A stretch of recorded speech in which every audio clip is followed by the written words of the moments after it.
Chapter 1. The dinner where I learned how small they thought I was when my husband laughed and said, "I control the money." Everyone at the table smiled, except me. It was supposed to be a simple family dinner. Nothing fancy. Just his parents, his sister, her husband, and us, sitting around the long wooden table in my in-laws' dining room. The kind of dinner we'd had dozens of times before. The kind where I usually stayed quiet, refilled glasses, smiled at the right moments, and tried not to say anything that might make things awkward. That night started the same way. His mother had spent all day cooking. Roasted chicken, mashed potatoes, green beans swimming in butter. His father poured the wine like he owned the place, which, technically, he did. The TV murmured softly in the background, some sports channel no one was really watching. Everyone talked over each other, laughing loudly, interrupting, correcting small details that didn't matter. I sat there with my hands folded in my lap, listening. I'd learned early in my marriage that listening was safer than talking. At some point, the conversation shifted to money. It always did. My sister-in-law was complaining about how expensive everything had gotten. Groceries, gas, school supplies for the kids. She shook her head dramatically and said, "I don't even want to look at our bank account anymore." That's when my husband laughed, not a nervous laugh, not an uncomfortable one. A confident, easy laugh, the kind that comes from someone who feels completely in control. "Good thing you don't have to," he said, leaning back in his chair. Then he glanced at me, still smiling, and added, "I control the money."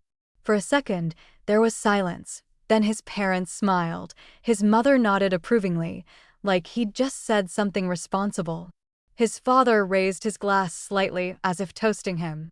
My sister-in-law smirked and said, "Well, someone has to." No one looked at me, not to check how I felt. Not to ask if that was true. Not to see if I agreed. They all just assumed, and the worst part wasn't what he said. It was how normal it sounded to them. I felt my face heat up, but I didn't say anything. I kept my expression neutral. Years of practice had taught me how to hide things: fear, embarrassment, anger. Especially anger.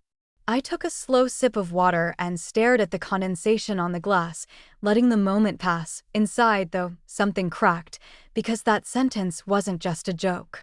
It wasn't a throwaway comment. It was the truth they all believed, and for a long time, it had been the truth I'd been living with. When we first got married, we agreed, or at least I thought we did, that he would handle the finances. He was better with numbers, he said. More organized. More logical. At the time, it sounded reasonable. I trusted him. I loved him. My paycheck went into the joint account. The credit cards were under his name. The savings account was something he kept an eye on. Whenever I needed something, a larger purchase, a trip to see my family, even money for a course I wanted to take, I asked. At first, it didn't feel like control. It felt like teamwork, until it didn't. Over time, the questions started. Why do you need that? Can it wait? Do you really think that's necessary? He never said no outright. He just made it exhausting to ask. And slowly, without realizing it, I stopped asking for anything that wasn't essential. At that dinner table, surrounded by people smiling at his confidence, I understood something with painful clarity. They didn't see me as his partner. They saw me as someone he managed, someone who depended on him, someone who couldn't survive without his permission. I glanced around the table again. My in-laws were already moving on to another topic, laughing about a vacation they wanted to take. My husband reached for my hand briefly, squeezing it as if everything was fine. As if he hadn't just reduced me to a punchline. I squeezed back, not because I agreed, but because I had already made a decision. They thought I was quiet because I was weak. They thought my silence meant acceptance. They had no idea that while they were smiling and nodding, something inside me had shifted permanently. That dinner wasn't the moment I lost control. It was the moment I realized how much I needed to take back, and while they laughed, while they assumed I would stay exactly where I was, I began planning something they never saw coming. I finished my meal calmly. I helped clear the dishes. I thanked my mother-in-law for dinner. I kissed everyone goodbye, and as we drove home that night, my husband talked about work, about bills, about plans he had already made without asking me. I stared out the window. Watching the streetlights blur past. I didn't argue. I didn't cry. I didn't warn him, because I already knew something they didn't. This wasn't going to end the way they expected. Chapter 2. The quiet ways control shows up. The thing about financial control is that it rarely starts loudly. There's no dramatic announcement. No official rulebook. It slips into your life quietly, disguised as responsibility, efficiency, even love. By the time you recognize it for what it is, it already feels normal, like the air in the room. On the drive home from my in-laws' house that night, my husband talked the entire way. He talked about a project at work that was stressing him out, about how his boss didn't appreciate him enough, about the rising cost of property taxes, and how we needed to be smarter with our spending. He didn't once mention what he'd said at dinner. Neither did I. Not because I agreed with him, but because I was listening differently now. Every word felt like data. When we pulled into the driveway, he grabbed the mail from the box and flipped through it as we walked inside. Without thinking, he separated the bills from the rest and set them neatly on the counter. "I'll take care of these tomorrow," he said automatically. That sentence used to comfort me. That night, it sounded like a locked door. I watched him move around the kitchen, opening cabinets, checking his phone, living in a house where everything, every utility, every account, every major decision ran through him. I realized I couldn't remember the last time I'd logged into our bank account without asking first, not because I wasn't allowed, but because I'd been trained not to. Later, when we got into bed, he rolled toward me and asked casually, "Did you have fun tonight?" "Yes," I said. He smiled, satisfied, and turned off the light. Within minutes, he was asleep. I lay there in the dark, staring at the ceiling, replaying the dinner over and over. The smiles, the laughter, the ease with which everyone accepted his authority. And the more I thought about it, the more I realized something unsettling. This didn't start with him. It started with small moments I'd brushed aside for years. The time I wanted to enroll in a certification course and he said, "let's wait until things are more stable." The time I booked a flight to see my sister and he sighed and asked, "Is this really the best use of money right now?" The way he'd joke in front of others, "She's not really into finances," as if it were a personality quirk instead of a learned behavior. None of it had seemed abusive. That word felt too extreme, too dramatic. But control doesn't always look like anger. Sometimes it looks like permission. The next morning, I woke up before him. That alone felt rebellious. I made coffee quietly and sat at the kitchen table with my laptop open, staring at the screen. My heart was pounding, not because I knew exactly what I was going to do, but because I knew I couldn't keep doing nothing. I typed the name of our bank into the browser. The login page came up. I hesitated. I knew the username. I'd seen him type it 100 times. The password, too. Some combination of numbers and a word that meant something to him, not to us. I tried it. Access denied. My chest tightened.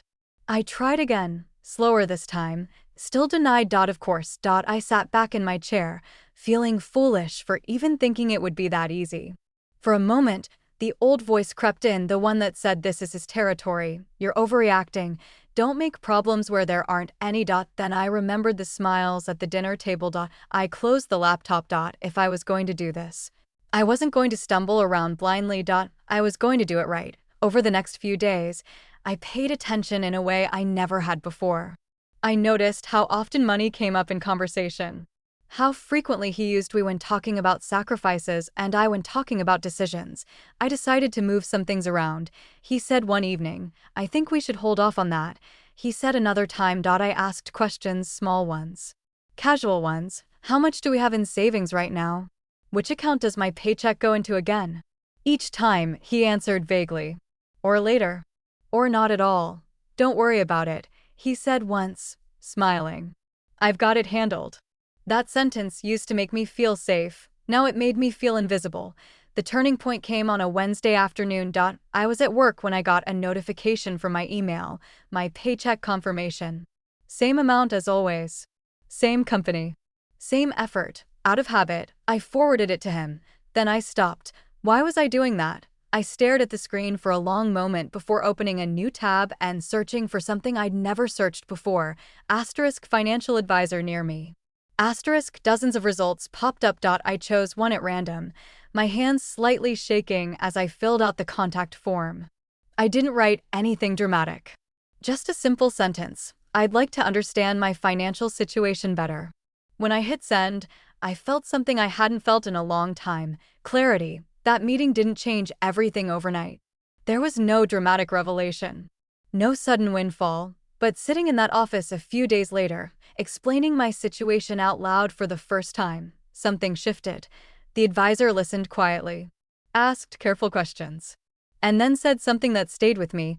Control isn't about who earns more, she said. It's about who has access.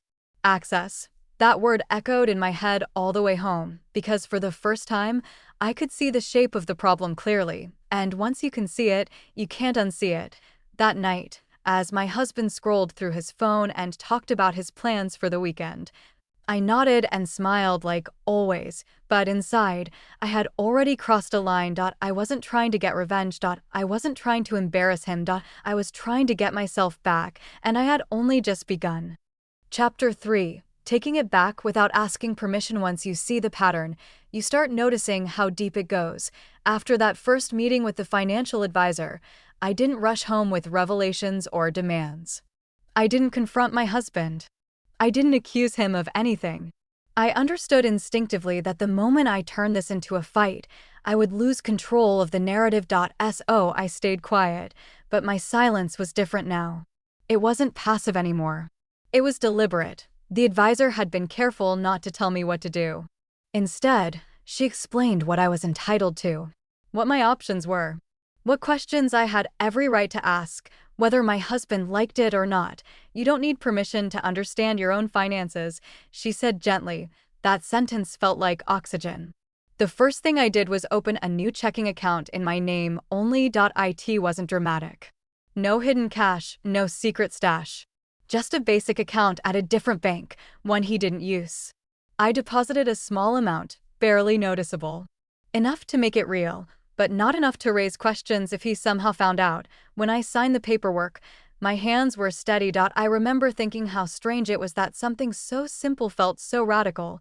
Next, I changed where my paycheck went. That part took longer. A few forms at work. A quiet conversation with HR. No explanations required. No one questioned me. No one asked if my husband approved. That surprised me. For years, I'd internalized the idea that financial decisions somehow required his validation. But outside our marriage, no one cared. To them, I was just an adult woman making choices about her own income. The first paycheck that landed in my new account made my chest tighten. Not with guilt, with relief. At home, nothing changed. At least on the surface. He still paid the bills from the joint account. Still talked about budgets and expenses like they were his personal chessboard. Still asked me casually, "Did you spend anything today?" As if it were a neutral question. I answered honestly, but selectively. No, just groceries. Nothing major. I wasn't lying. I was simply no longer explaining myself. As the weeks passed, I started gathering information quietly. Old tax returns. Statements tucked away in folders I'd never bothered to open before. I photographed documents with my phone when he wasn't around and saved them to a private cloud folder under a boring name. Nothing suspicious, nothing emotional, just facts. One evening, as we were folding laundry together, he said something that confirmed everything I suspected. "We should probably cut back on your discretionary spending," he said casually, matching socks. Just for a while. I looked at him. My discretionary spending? I asked. He didn't even notice the shift in my tone. "Yeah, little things.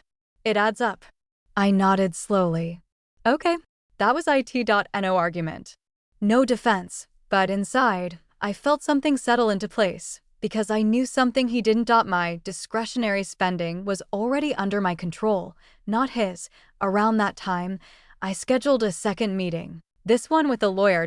I told myself it was just for information. Just to understand my rights. Just to be prepared. But sitting in that office, answering questions about assets, income, and access, I realized how much I'd normalized. The lawyer didn't look shocked. Didn't gasp or shake his head. He just listened, took notes, and then said, "You're not powerless here. You've just been kept uninformed. That distinction mattered.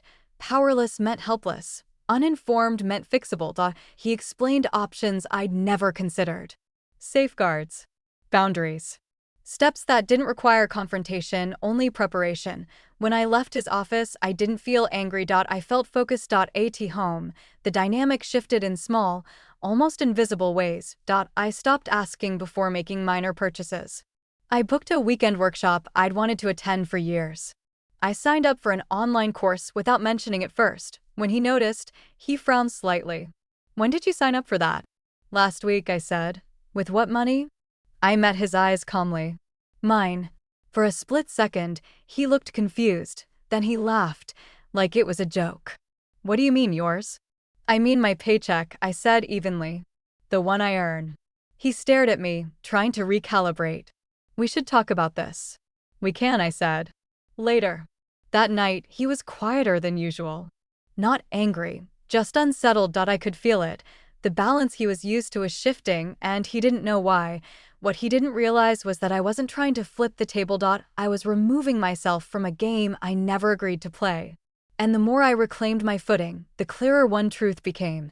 That dinner, the laughter, the smiles, the certainty had been built on an assumption that I would never challenge the role they'd assigned me. They were wrong, and soon, they were going to understand just how wrong they'd been. Chapter 4. When silence started making him nervous the first time I saw doubt cross my husband's face, it wasn't during an argument. It was over breakfast. He was scrolling through his phone, coffee in hand, half listening as I talked about my day. I mentioned, casually, that I'd moved some money around to cover a few upcoming expenses. He looked up. Moved money where? I buttered my toast slowly. Just organized a few things. His brow tightened, not enough to look angry, but enough to look alert. Oh, he said. From the joint account? No, I replied. From my account. That pause after my answer felt heavier than any fight we'd ever had. He set his phone down. Your account. Yes. He stared at me like I'd switched languages mid-sentence. Since when do you have your own account?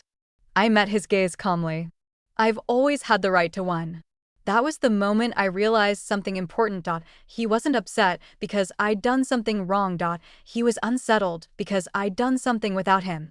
For the rest of the week, his behavior shifted in subtle ways. He asked more questions.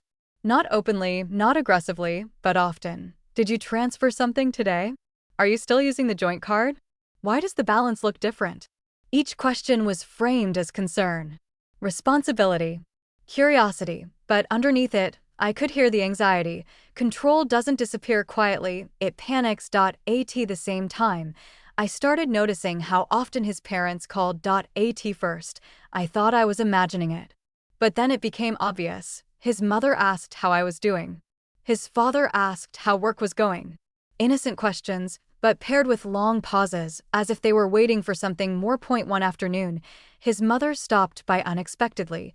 She stood in the kitchen with her purse still on her shoulder, eyes scanning the room like she was looking for clues. Your husband mentioned you've been busy lately, she said. I smiled politely. I've been focusing on myself. She nodded slowly. That's good. Just make sure you're not stressing him out. He has enough on his plate. There it was. The unspoken rule. My autonomy was acceptable as long as it didn't inconvenience him. That evening, my husband brought it up directly. I think we need to get back on the same page financially, he said, sitting across from me on the couch. Things feel off. I took a breath. They feel different. He frowned. Different how? I'm more involved, I said. More informed. He leaned forward. But I've always handled this stuff. That's how we agreed to do it. I didn't raise my voice. I didn't accuse him. That was never meant to mean I'd be excluded. I said calmly. He exhaled sharply. You're acting like I did something wrong. I'm saying the system didn't work for me anymore. Silence stretched between us. He didn't yell. He didn't apologize. Instead, he did something worse. He tried to regain control. A few days later, I noticed a charge on the joint account, one I hadn't made. When I asked about it, he shrugged. I moved some money around. Just managing things. The old me would have backed down. The new me took screenshots. That night, I emailed my lawyer, not with panic. Not with fear, with documentation. As the tension at home grew, I realized something else was happening. People were choosing sides. My sister-in-law made a comment at a family gathering. Marriage is about trust, she said pointedly. Not keeping secrets. My mother-in-law nodded. Men feel emasculated when they lose control. I didn't respond. I didn't need to, because while they were talking about control, I was finalizing boundaries.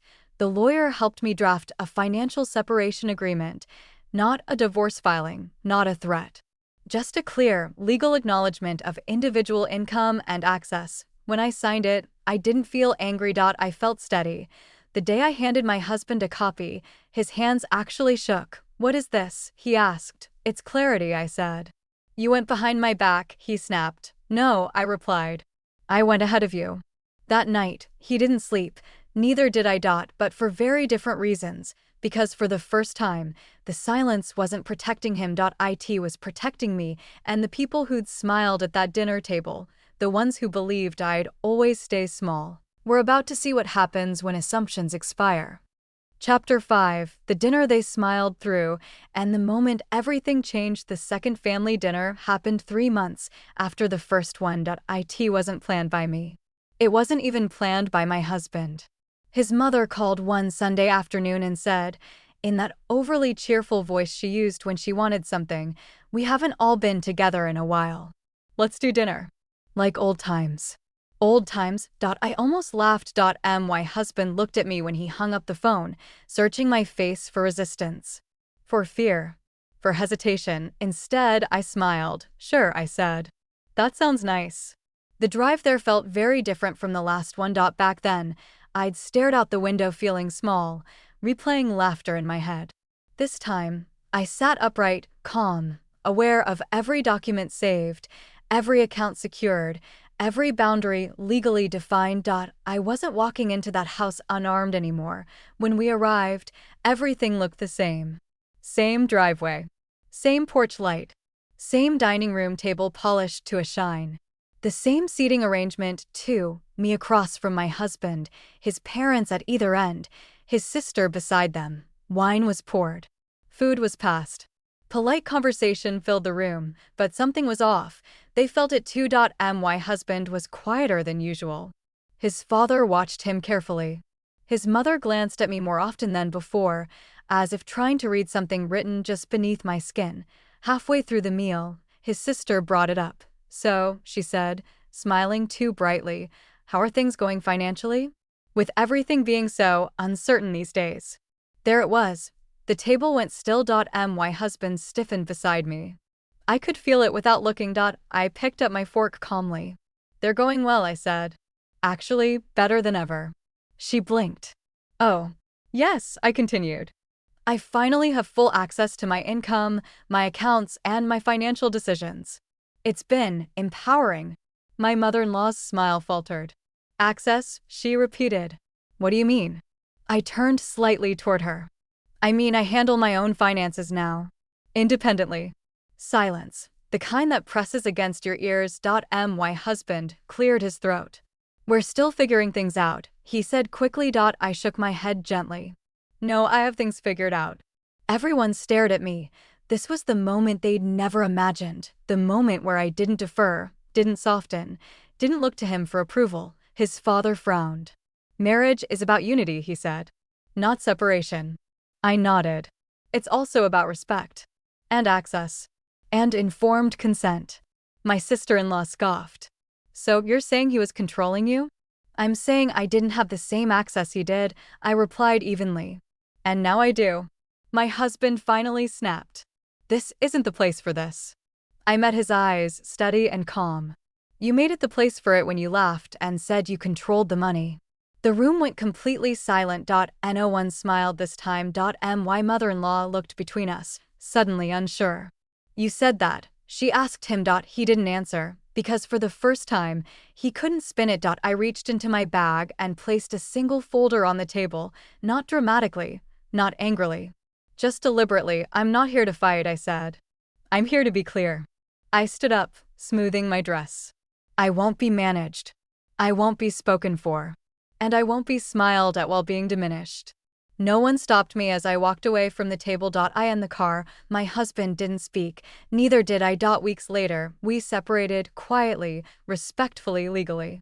No screaming. No scenes. Just the natural end of something that could no longer survive daylight. The last thing my lawyer said to me after everything was finalized stayed with me. "You didn't take control from him," she said.